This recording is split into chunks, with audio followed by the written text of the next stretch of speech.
네, 오늘은 의로운 재판장 나의 방패, 이런 제목으로 하나님의 말씀을 나누려고 합니다.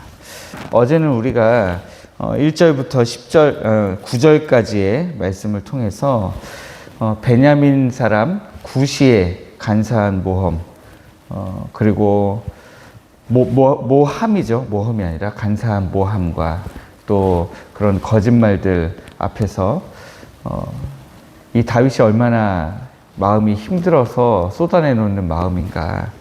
그래서 다윗의 시가욘이라고 해서 우리가 시가욘이라고 하는 말의 뜻이 격정적으로 자기의 마음을 쏟아내놓는 그런 시라고 말씀을 드렸습니다.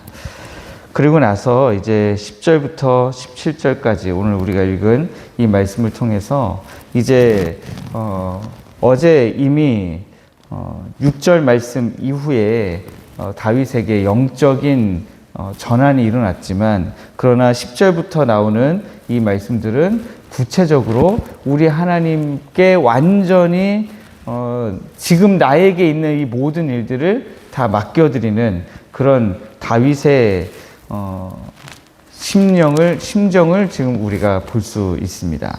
그래서 결국에 17절 말씀을 보면 내가 여호와께 그의 의를 따라 감사하며 지존하신 여호와의 이름을 찬양하리로다 하면서, 이제 시작은 시가욘이었는데, 시가욘이니까 뭔가 식지 않은 그런 분노를 말하는 것 같잖아요.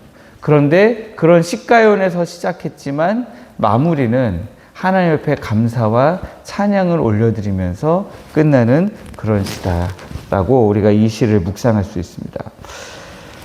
오늘 본문에서 다윗은 자신을 스스로 변호하려던 그런 자기의 노력을 다 내려놓습니다. 인생의 방어권을 하나님의 손에 온전히 이양해 드리는 거죠. 대적들은 다윗을 완벽하게 매장하기 위해서 깊은 웅덩이와 함정을 파 놓았습니다. 그러나 우리 하나님은 공의로우신 성품으로 말미암아서 자기가 만든 함정에 도리어 빠져 파멸하는 급격한 자멸의 역사를 만들어내시는 겁니다. 10절 말씀을 보니까 나의 방패는 마음이 정직한 자를 구원하시는 하나님께 있도다, 이렇게 기록하고 있습니다. 이 나의 방패는 하나님께 있도다, 중간에 마음이 정직한 자를 구원하시는 빼고요. 가장 중요한 말은 나의 방패는 하나님께 있도다 이거잖아요. 그래서 나의 방패는 하나님께 있도다 라고 하는 이 말에 해당되는 히브리 원어를 보시면 그 뜻이 이렇게 해석됩니다. 나의 방패는 하나님 위에 얹혀 있다, 이런 말이죠. 내 인생을 방어하기 위한 방패는 누구 손에 있어야 편해요? 내 손에 있어야 편하죠. 내 손에 있어야 편하다고 우리는 느껴요. 그런데 내 손에 있는 그 방패가 나를 완벽하게 보호해 주냐면 그렇지가 못하다라는 거예요. 그래서 그 방패를 하나님 위에 나의 방패는 하나님 위에 얹혀져 있도다 라고 하는 이 말은 내가 내 삶을 방어하는 모든 책임을 나에게서부터 하나님께로 옮겨놨습니다, 이런 뜻이죠. 그러니까 나를 보호하기 위한 방패가 나의 책임하에 있지 않고 하나님의 책임하에 있다라는 거예요. 여기에서 우리가 하나 비교할 것은 시편 5편인가요? 우리가 거기에서도 방패가 한번 나왔거든요. 그래서 제가 방패를 설명하면서 거기에 등장한 방패는 나의 전신을 다 보호하는 방패입니다, 그렇게 제가 설명드린 적이 있는데, 거기에 나오는 방패는 전신을 다 보호하는 커다란 방패예요. 그런데 오늘 여기에 등장하는 방패는 같은 방패인데 쓰는 말이 달라요, 히브리어로. 그래서 여기에 등장하는 방패는 전쟁에 나갈 때에 쓰는 방패인데, 평상시에 앞서 나왔던 방패는 그냥 내 앞에 완전히 나를 보호하기 위해서 하는 전신 방패라면 5편 12절에 나오는 방패죠. 그런데 그 방패가 아니라 지금 여기에 나오는 방패는 나를 따라다니면서 전쟁 중에 나를 보호하는 방패를 이야기하는 겁니다. 그러니까 완전히 나를 다 가릴 수는 없는 방패이겠죠. 그래서 나를 방어하고 보호해야 할 모든 법적인 책임을 재판장이신 우리 주님께 내어드렸다. 이것과 같은 표현이 어디에 나오냐면, 이 말씀을 이해하시려면 모세가 떨기나무에 불이 붙었는데 떨기나무가 타질 않아요. 그냥 불만 이렇게 하고 있는 거예요. 그래서 너무 놀라가지고 그 떨기나무 앞에 갔을 때에 그 불타는 떨기나무에서 음성이 들려오죠. 더 가까이 오지 말라고 하시면서 내가 선 곳은 거룩한 곳이니 뭘 벗어라? 신을 벗어라. 네, 신을 벗어라. 그 장면이 오늘 이 말씀하고 같은 의미의 말씀인 것입니다. 하나님께서 지금 우리에게 너의 신을 벗어서 이제부터 내가 하는 대로 따라오라 말씀하고 계시는 거죠. 11절 말씀에 보니까 우리 하나님은 어떤 하나님이시냐면 의로우신 재판장이시대요. 그리고 매일 분노하시는 하나님이시대요. 누구에게? 의인을 괴롭히는 악한 자들에게 매일 분노하시는 하나님이시래요.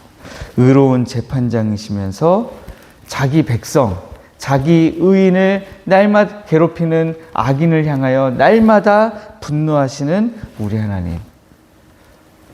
좀 멋지지 않습니까? 네. 여러분, 삶을 살다 보면 아주 사소하게 이제 화가 날 때가 있죠. 화가 날 때가 있습니다. 그런데 이제 그 화라는 것이 그런 순간순간 섭섭해서 내가 내는 화 말고요. 섭섭해서 내는 화 말고 내가 의롭게 살았음에도 불구하고 오는 일들에 대해서 내가 거룩하게 나는 화가 있잖아요. 예를 들면 그렇습니다. 작년에 저희가 학교 앞에 전도하러 나갔을 때 우리 전도하지 못하게 하려고 가로막는 그 학부모들 얼마나 많았어요. 막 전화 오고 뭐 경찰에 신고도 하고 교장 선생님, 교감 선생님은 뭐 초반에는 거의 매일 나오다시피 하셨죠. 예.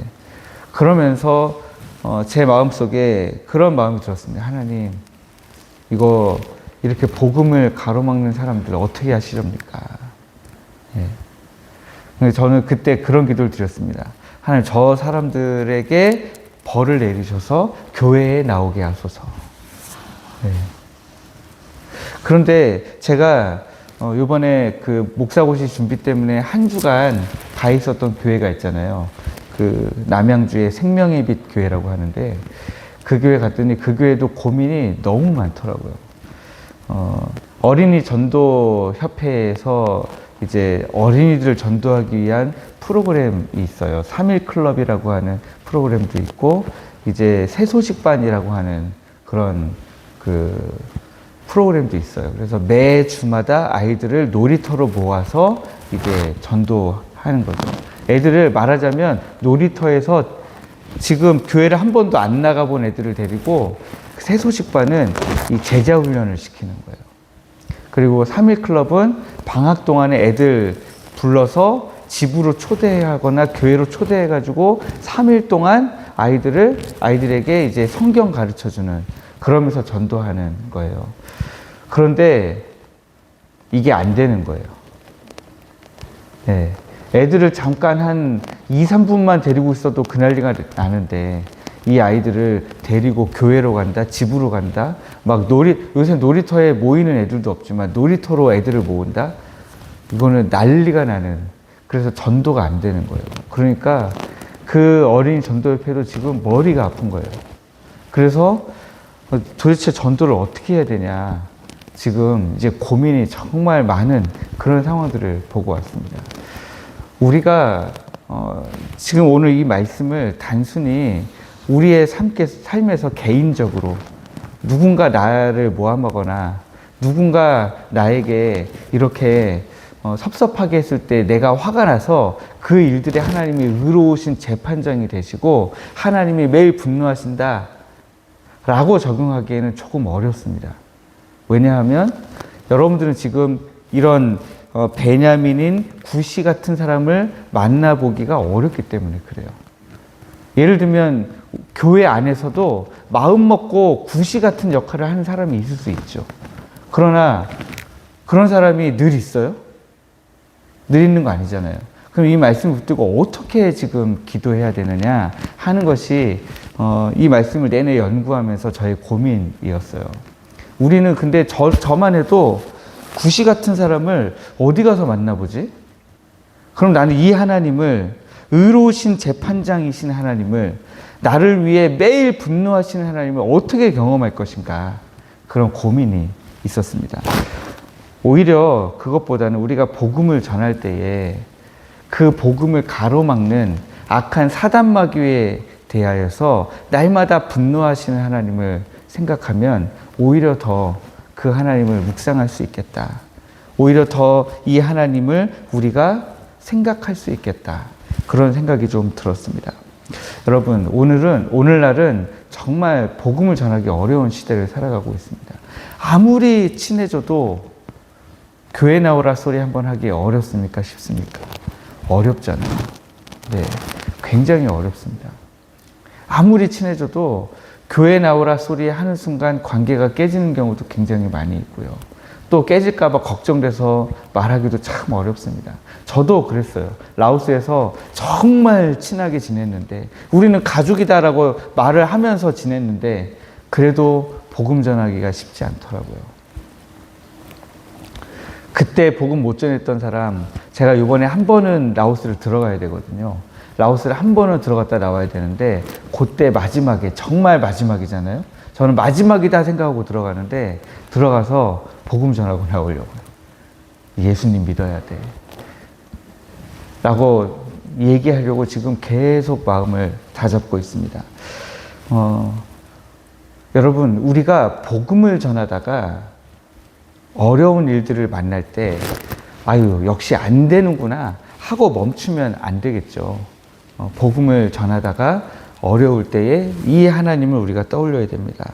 하나님은 우리를 위하여 날마다 분노하시는 하나님이신데 우리의 의로운 재판장이시고 선악간에 판단하시는 거죠. 하나님의 선악간에, 우리 인간이 가지고 있는 선악간의 기준이 아니라 하나님의 선악간의 기준에 의해서 판단하시는 의로우신 재판장이시고, 우리의 모든 방패, 우리를 막아야 되는 모든 방패는 우리 하나님께 있다라는 사실을 여러분들이 기억하시면 좋겠습니다. 그러므로 우리가 오늘은 좀 이 말씀을 붙들고 복음을 위해서 같이 기도하면 좋겠습니다. 하나님, 우리가 복음을 외치는 주의 백성들 되게 하시고, 복음 외치다가 이 구시 같은 사람 만났을 때에 아버지, 우리가 너무 힘들고 어려울 수 있지만, 곤란을 당할 수 있지만, 그러나 그 가운데에서라도 하나님, 저희들이 우리 하나님께 우리의 방패가 있는 줄 알고 저희들 담대하게 우리 하나님을 찬양하며 나아가는 저희들 되게 하여 달라고 오늘 우리가 함께 기도하기를 원합니다. 함께 기도하며 나가겠습니다.